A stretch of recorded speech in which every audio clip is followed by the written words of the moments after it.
시간 함께 나눌 말씀 고린도전서 16장 1절에서 2절까지입니다.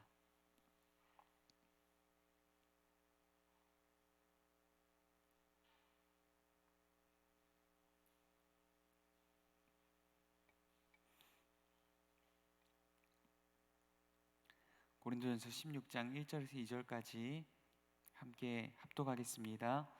성도를 위하는 연보에 관하여는 내가 갈라디아 교회들에게 명한 것 같이 너희도 그렇게 하라. 매주 첫날에 너희 각 사람이 수입에 따라 모아두어서 내가 갈 때에 연보를 하지 않게 하라. 아멘. 잠시 기도하겠습니다. 사랑과 은혜가 많으신 하나님 아버지, 참으로 어렵고 힘든 이 시기와 상황 가운데서도 우리를 여기까지 지금까지 지키시고 보호하시고 인도하신 하나님께 감사와 영광을 올려드립니다. 하나님, 또한 우리에게 예배할 수 있는 은혜와 특권, 상황과 환경, 마음과 건강을 허락하여 주셔서 참으로 감사합니다. 우리가 하나님 부르신 자리에서 하나님을 예배할 때에 하나님의 말씀으로 우리를 통치하여 주옵소서. 하나님의 은혜가 우리를 압도하게 하여 주옵소서.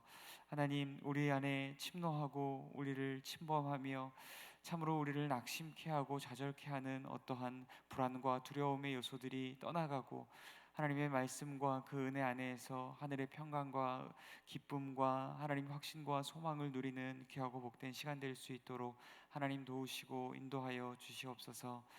이 시간 바울을 통하여서 우리에게 주신 말씀 나눌 때 바울이 온전히 주를 향하여 자신의 삶을 드러냈듯이, 바울이 복음을 위하여서 자기의 삶을 녹여내었듯이 하나님, 우리도 그렇게 살아갈 수 있도록 우리 안에서 새 일을 행하여 주옵소서. 함께 하시기 소원합니다.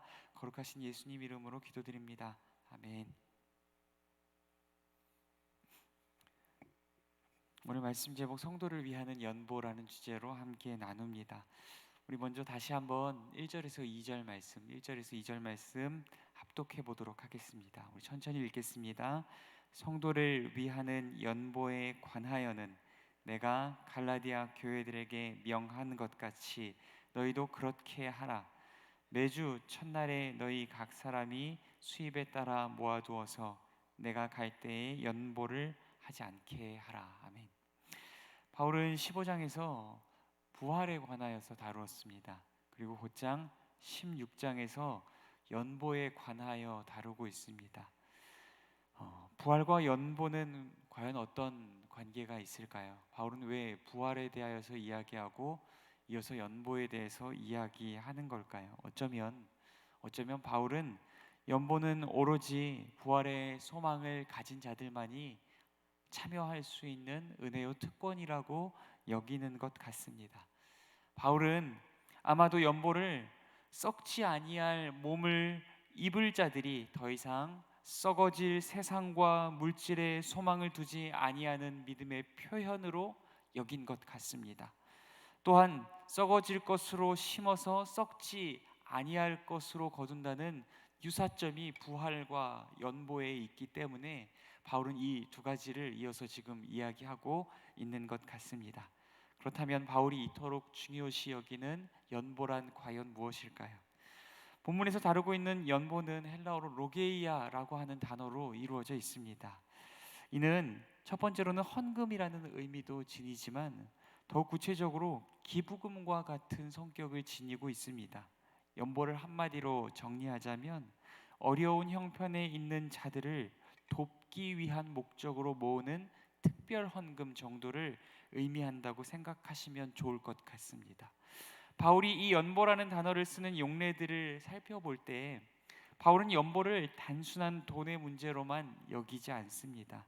미리 결론적으로 말씀을 드리자면 바울은 적어도 바울에게 있어서 연보란 구원받은 성도가 하나님의 은혜에 감사하고 기뻐함으로 자기를 하나님께 드려내는 교제와 섬김과 은혜와 신령한 복과 봉사의 의미로 여긴다라는 것입니다. 그렇다면 이제 연보에 관하여서 본문을 통하여서 다시 한번 살펴볼 수 있도록 하겠습니다. 몇 가지 질문을 나누면서 함께 말씀을 진행하고자 합니다. 첫 번째, 연보는 과연 누구를 위한 것입니까? 1절 말씀입니다. 1절 말씀 서두에서도 보면 언급되어 있듯이 연보는 누구를 위한 것입니까? 성도를 위한 것입니다. 물론 여기서 지금 바울이 성도를 위한 연보로 한정하여서 이야기하고 있기도 하지만 정말로 연보는 성도를 위한 것임을 이야기하기도 하는 것입니다. 지금 바울이 성도를 위하여서 연보를 하라고 하는 이유는 성도는 다른 성도와 또한 개교회를 넘어선 다른 교회의 성도를 돕는 것이 그들의 당연한 의무요, 책무요, 사명이기 때문입니다. 왜냐하면 성도가 우리 주 예수 그리스도로 말미암아 구원을 받았다라는 것은 성도는 예수 그리스도와 연합되어진 존재임을 의미하기 때문입니다. 또한 성도가 예수 그리스도와 연합되어졌다라고 하는 것은 나와 예수 그리스도와의 관계 안에서만 살아가는 자들이 아니라 예수 그리스도와 연합되어진 다른 성도들과도 함께 연합되어진 존재로 살아간다는 것을 의미하기 때문입니다. 우리가 교회의 한 몸으로 부르심을 받았다라고 하는 것은 교회 안에 있는 지체들과 또한 다른 교회 안에 있는 지체들과도 한 몸이 되었음을 의미하는 것입니다. 마치 입이 배의 굶주림을 무시할 수 없고 팔이 다리의 고통과 또한 불편함을 무시할 수 없는 이유와 같은 것입니다. 무엇입니까? 한 몸이기 때문입니다. 지체의 슬픔과 고통이 곧 나의 슬픔과 고통이기 때문입니다. 성도가 다른 성도를 위함이 곧 교회의 머리이신 예수 그리스도를 위한 것이고 몸된 교회를 위한 것이며 그 몸에 지체된 자신을 위한 일이기도 하기 때문입니다. 성도가 성도를 위하는 것은 주님을 위한 것이고 몸된 교회를 위한 것이며 성도를 위한 것이고 또한 성도인 자신을 위한 것이기도 하다라는 이야기를 전하고 있는 것입니다. 그러므로 연보가 성도를 위함이라는 논리는 곧 다른 성도들을 위함인 동시에 자기 자신을 위함이기도 하다는 것입니다. 두 번째입니다. 두 번째, 연보가 어떤 의미를 가지냐면 누구를 위한 것이냐면 어려운 형편에 놓인 성도들과 또한 이웃을 위한 것입니다. 다시 한번 말씀드리면 어려운 형편에 놓인 성도들과 이웃을 위한 것입니다. 어려운 형편에 놓인 자들을 돌보는 일은 또한 구약시대나 신약시대 모두 또한 구약의 말씀과 신약의 말씀에서 모두 중요시 여겨지는 일입니다. 하나님은 구약의 수많은 말씀들을 통해서 어려운 형편에 있는 자들을 외면하거나 무시하거나 멸시하거나 핍박하는 자들의 예배를 기뻐 받지 않으신다고 말씀하십니다. 이는 곧 그들이 종되었고 나그네 되었으며 가난하고 굶주렸을 때 하나님께서 그들에게 베푸신 놀라우신 사랑과 은혜를 저버리는 행위이며 하나님과의 언약을 파기하는 일로까지 여겨졌기 때문입니다. 신약에서도 마찬가지입니다. 예수님께서 이 땅에 오심은 가난하고 굶주리고 병들고 연약한 자들에게 복음을 전하시기 위함인 줄 믿습니다. 주님은 영생의 방법을 묻는 한 청년에게 이렇게 말씀하십니다. 내 모든 소유를 팔아서 가난한 자들에게 나누어 주라 라고 말입니다. 또한 주님은 물질이 있는 곳에 너희의 마음이 있으니 너희의 소유를 팔아서 가난한 자들을 구제하는 일에 쓰라. 그 이후에 나를 따르라라는 말도 합니다. 주님께서 이 말씀하신 바를 새겨볼 때에도 마찬가지입니다. 가난한 또한 어려운 형편에 있는 성도와 이웃을 위하여서 연보하는 일을 성도는 마땅히 감당해야 한다라는 것입니다. 이 주님의 가르침들은 사도들과 초대교회에 이어졌습니다. 초대교회는 다만 영적인 일들에만 힘쓰고 성도들의 영적인 부분들만 돌본 것이 아닙니다. 성도들 중 또한 이웃들 가운데에 어려운 형편에 놓인 자들을 구제하는 데에도 그들은 힘썼습니다. 초대교회 성도들은 자신들의 모든 물질을 팔아서 사도들의 발 앞에 내려놓았고 그것은 필요에 따라 성도들에게 나누어질 뿐 아니라 고아와 과부들과 어려운 형편에 놓인 자들을 위하여서 사용되었다는 것입니다. 또한 어려운 형편에 있는 자들을 위한 연보는 다른 무엇보다도 모든 우주 만물과 권세와 영광을 소유하신 부유하신 자로서 우리를 위하여 가난하게 되심으로 자신의 가난케 됨으로 우리를 부욕해 하신 예수 그리스도의 성육신과 십자가 사역에 동참하는 사역인 줄 믿습니다. 그러므로 가난한 형편에, 또한 어려운 형편의 노인자들을 위한 연보는 하나님 아버지의 뜻에 순종하는 것이며 예수 그리스도의 십자가 복음 사역에 동참하는 귀한 행위인 줄 믿습니다. 그럼 두 번째 질문을 나누어 보겠습니다. 연보는 언제, 그리고 누가 어떻게 하는 것입니까? 첫째, 연보는 언제 하는 것입니까? 연보는 이 말씀 가운데에 기록된 대로 보자면 매주 첫날에 하는 것입니다. 이 또한 부활과 연계되어지는 표현입니다. 이전까지는 안식일에 회당에 모였다 할지라도 예수 그리스도께서 십자가 위에 죽으시고 부활하신 이후에는 예수님의 부활 후 첫날인 주일에 성도들이 교회에 모여서 주의 부활하심을 기뻐하고 기념하며 예배를 드리기 시작하였습니다. 연보는 주님이 우리를 위하여 죽으시고 다시 사심을 기뻐하고 기념하는 마음으로, 또한 감사하는 마음으로 주님의 부활 후 첫날인 주일에 드리는 것입니다.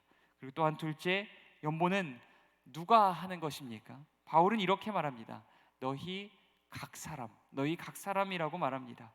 바울은 절대 물질이 넉넉하고 삶의 여유가 있는 자들에게 너희는 가진 것이 많고 여유가 있으니 남는 것으로 드리라 라고 말하지 않습니다.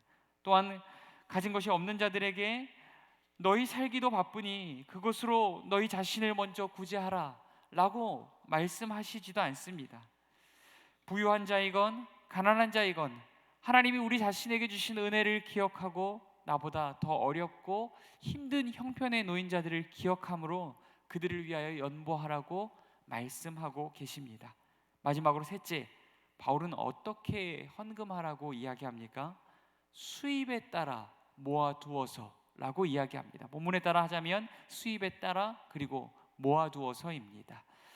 먼저 수입이라는 말은 헬라어 원문에서 주어가 생략되어진 수동태입니다. 보통 이런 경우를 문법적으로 헬라어에서는 신적 수동태로 많이 해석합니다. 곧 이런 경우에는 이렇게 해석하는 것이 옳습니다. 단순한 수입이 아니라 하나님께서 너희에게 주신 것에 따라서 라고 해석하는 것이 더 옳은 해석입니다. 우리의 수입이 어디로부터 온 것인지를 인지하는 것이 중요하다는 것입니다. 비단 나의 수고와 노력만으로 내게 주어진 것이라고 여긴다면 그 수입으로 헌금을 드리고 연보하기 힘들 것입니다. 그래서 바울은 그 수입은 비단 너희의 수고와 열심으로만 너희에게 주어진 것이 아니라 하나님께서 너희에게 주신 것이다 라는 의미로 이 본문의 말씀을 전하고 있는 것입니다. 우리는 우리의 모든 수입과 수익이 하나님께로부터 주어진 것임을 믿을 때 기쁨과 감사로 하나님을 위하여 몸된 교회와 성도를 위하여 지체와 이웃을 위하여 나의 물질을 내어드릴 수 있는 줄 믿습니다. 또한 그것을 어떻게 드려야 합니까? 모아두어서라고 표현하고 있습니다. 여기서 모아둔다는 의미는 첫 번째, 따로 떼어서 미리 준비하여 두라는 의미입니다. 교회에 와서 주섬주섬 주머니 속에 돌아다니던 꾸깃꾸깃한 것을 대충 드리는 것이 아니라 미리 따로 떼어서 준비하였다가 정성스럽게 드리라는 의미로 이 말을 전하고 있는 것입니다. 또한 모아두어서라는 것의 두 번째 의미는 평소에 계속하여서 반복하여서 드릴 것을 의미하고 있는 것입니다. 바울이 찾아갔을 때에만 바울의 눈치를 살피면서 억지로 내는 것이 아니라 평소에도 가난하고 어렵고 힘든 형편의 노인자들을 계속적으로 기억하고 그들을 위하여서 도구에 힘쓰며 그들을 위하여서 계속적으로 이 연보하는 일에 힘쓰라고 하고 있는 것입니다. 사랑하는 성도 여러분, 오늘 연보에 관한 말씀을 여러 가지로 나누었습니다. 연보는 구약과 신약 시대를 불문하고 하나님께서 하나님의 백성들에게 원하시는 바이며 예수 그리스도의 복음에 동참하는 행위인 줄 믿습니다. 또한 연보는 주님께서 우리를 위하여 죽으시고 다시 사신 날에 주님의 부활을 기념하고 감사함으로 하나님께서 우리에게 주신 것으로 교회의 머리 대신 주님을 위하고 지체된 성도를 위하며 또한 어려운 형편에 놓인 이웃을 위하여 드리는 것인 줄 믿습니다. 곧 그것은 성도 자신이 부활의 소망을 지닌 자임을 확증하는 표이며 하나님을 기쁘시게 하여 성도 자신에게도 복이 되는 일인 줄 믿습니다. 오늘 말씀 묵상하시면서 하나님이 나에게 주신 것으로 하나님을 기쁘시게 하기 위하여서 이 땅에 썩어질 물질과 세상에 소망을 두지 아니하므로 나도 내게 주신 것으로 감사와 기쁨으로 헌금하고 연보하는 생활 나도 살아가게 하여 주시옵소서. 이것들을 놓고 함께 말씀을 기억하며 기도할 수 있도록 하겠습니다. 또한 특별한 기도의 제목을 다시 한번 나눕니다. 우리 원로 목사님 폐혈전이 생기셔서 항생제와 약을 쓰는데도 염증 수치가 가라앉지 않고 있습니다. 기침과 가래가 끊이지 않고 피가 섞여서 나온다고 하십니다. 이로 인하여서 식사도 제대로 하지 못하고 밤잠을 이루지 못하고 있다고 하십니다.